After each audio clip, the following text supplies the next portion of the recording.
ইন্তেকাল করলেন।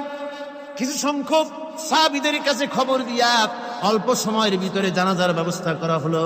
হযরত আবু যর গিফারী রাদিয়াল্লাহু তাআলা আনহু কবরের ভিতরে নেমে গেলেন। কবরের ভিতরে নেমে গিয়া হযরত আবু যর বলেন, রে কবর, তোর ভিতরে আজকে কাকে রাখবো, তুই কি তা জানিস নাকি? কোনো জবাব আসে না। হযরত আবু যর বলেন, কবর রে, তোর ভিতরে আজকে যাকে রাখবো তিনি হতেছেন হযরত ইমাম হাসান হোসেনের মা। বেহেশতের সমস্ত জওয়ানদের সরদার হবেন যারা, সেই দুইজনের মা তোর ভিতরে রাখবো, খবরদার বেয়াদবি করবি না। রব্বুল আলামিন যাকে বাঘ বানিয়ে পাঠালেন সেই হযরতে আলী, তার স্ত্রী রেখে যাব, খবরদার বেয়াদবি করবি না। কোনো জবাব আসে না।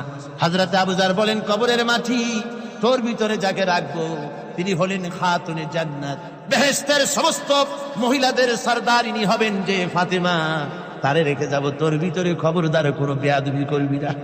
আবার হযরত আবু যর বলেন, কবরের মাটি, তোর ভিতরে কারে রাখবো কি জানিস? তোর ভিতরে আজকে যাকে রেখে যেতেছি তিনি হলেন আখেরি জামানার পয়গম্বর বিশ্বনবী জনাবে মুহাম্মদ রাসূলুল্লাহ সাল্লাল্লাহু আলাইহি ওয়াসাল্লামের কলিজার টুকরা মা ফাতেমাকে তোর ভিতরে রাখবো, খবরদার কবরের মাটি বেয়াদবি করবি না। কিতাবে এসেছে হযরত আবু যরকে বাড়ি শুনতে পেলেন, আওয়াজ এলো, কে যেন বলতেছে, রে আবু যর, আমি ফাতেমা কি চিনি না, হাসান হোসেনের মা কি চিনি না, আলীর স্ত্রী চিনি না, রাসূলের মেয়ে মা ফাতেমা কি চিনি না। আমল যদি ভালো হয় আমার ভিতরে, আমল ভালো নিয়ে যে আসবে শান্তিতে থাকবে, আর আমল যদি খারাপ হয় আমার ভিতরে, তার অবস্থা চূড়ান্ত হয়ে যাবে।